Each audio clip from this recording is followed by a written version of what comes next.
তিনি চেয়েছিলেন পূর্ণতার গল্প লিখতে, কিন্তু তার ভাগ্যে পূর্ণতার গল্পের শেষ পাতায় শুধুমাত্র বেদনা ছাড়া আর কিছুই লেখা রইল না। ইন্টারন্যাশনাল ফুটবল থেকে নেইমার জুনিয়র বিদায় ঘোষণা করেছেন। তার মানে ব্রাজিলের জাতীয় দলের যে জার্সিটা তিনি পরেছেন, সেই জার্সিটা তার খুলে রাখতে হচ্ছে বা তুলে রাখতে হচ্ছে।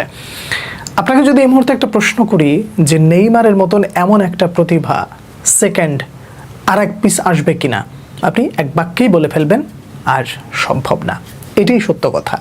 কিছু প্রতিভা এমন থাকে যার কোনো বিকল্প হয় না।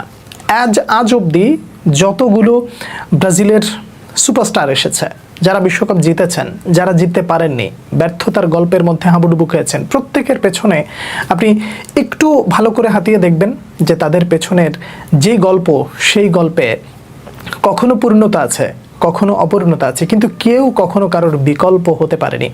নেইমার জুনিয়রকে নিয়ে ভক্তদের যে উচ্চ আকাঙ্ক্ষাটা ছিল, ভক্তদের যে প্রত্যাশাটা ছিল যে অন্ততপক্ষে নেইমার পূর্ণতার গল্পটা লিখুক, আপনি যেই স্বপ্নটা দেখেছেন শেষ হাসিটা নেইমার হাসুক, তার দলের সতীর্থরা কি আসলে সেই জিনিসটা চেয়েছিল? হয়তো চেয়েছিল, কিন্তু সেই চাওয়াটাও বোধহয় পূর্ণ হলো না। ব্রুনো গিমারাইজের এই পেনাল্টি মিসটা নেইমার আজীবন মনে রাখবে। এন্দ্রিকের ওই 1 ভার্সেস 1 গোল মিস করাটা নেইমার আজীবন মনে রাখবে। আপনি একটু চিন্তা করে দেখেন, আর্লিং হালান্ডকে শেষ মুহূর্তে যদি একটু মার্ক করতে পারতো ঠিকঠাক, ওই গোলটা যদি না হতো, তাহলে তো ব্রাজিল সমতায় ফিরেছিল, তারপরের গল্পটা হয়তো বা ভিন্ন রকম হতে পারতো।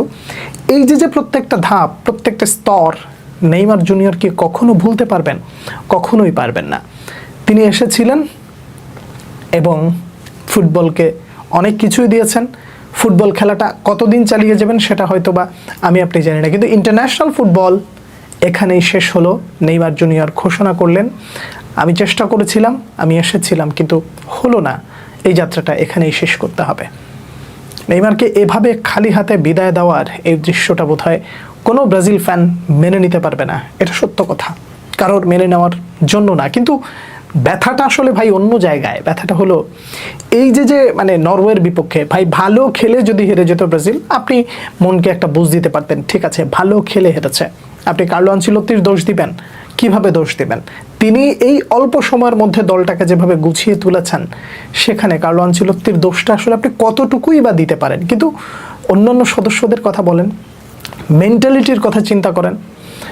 ব্রুনো গিমারাইজ তার ফুটবল কেরিয়ারে নিউক্যাসল ইউনাইটেডে যেই ধরনের স্ট্যান্ডার্ডের ফুটবলটা খেলেন, ব্রাজিল জাতীয় দলে সেটাও খেলতে পেরেছেন, অ্যাসিস্ট করেছেন, ভালোই করেছেন, কিন্তু যে পেনাল্টিটা মিস করলেন, এর জন্য কি নিজেকে তিনি কখনো ক্ষমা করতে পারবেন? এই যে নেইমার ঘোষণা করলেন, ইন্টারন্যাশনাল ফুটবল থেকে আমি বিদায় নিচ্ছি, ইটস ওভার, এটা তাদেরকে পিছু তাড়া করে বেড়াবে না?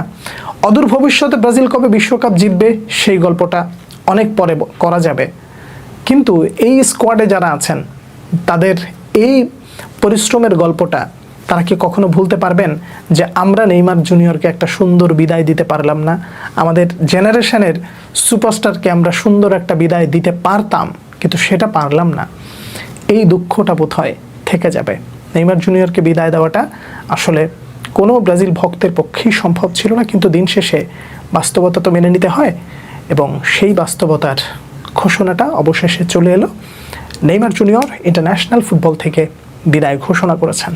বিদায় ফুটবলের দুঃখী বরপুত্র, আপনাকে হাসি খুশি বিদায় দেওয়া হলো না। এটাই বোধহয় আমাদের এই জেনারেশনের ফুটবল যারা দেখে, যারা নেইমারের খেলা দেখে ফুটবলের প্রেমে পড়েছে, তারা একটা অপূর্ণতা নিয়ে, তারা একটা দীর্ঘশ্বাস নিয়ে, তারা একটা ব্যথিত হৃদয় নিয়ে আজীবন বড় বড় নিঃশ্বাস ছাড়বে আর বলবে যে আমরা আমাদের জেনারেশনের একটা তারকা খচিত মানুষ, যাকে ভালোবেসে ফুটবল দেখা শিখেছিলাম, যার ফুটবল দেখে আমরা ফুটবল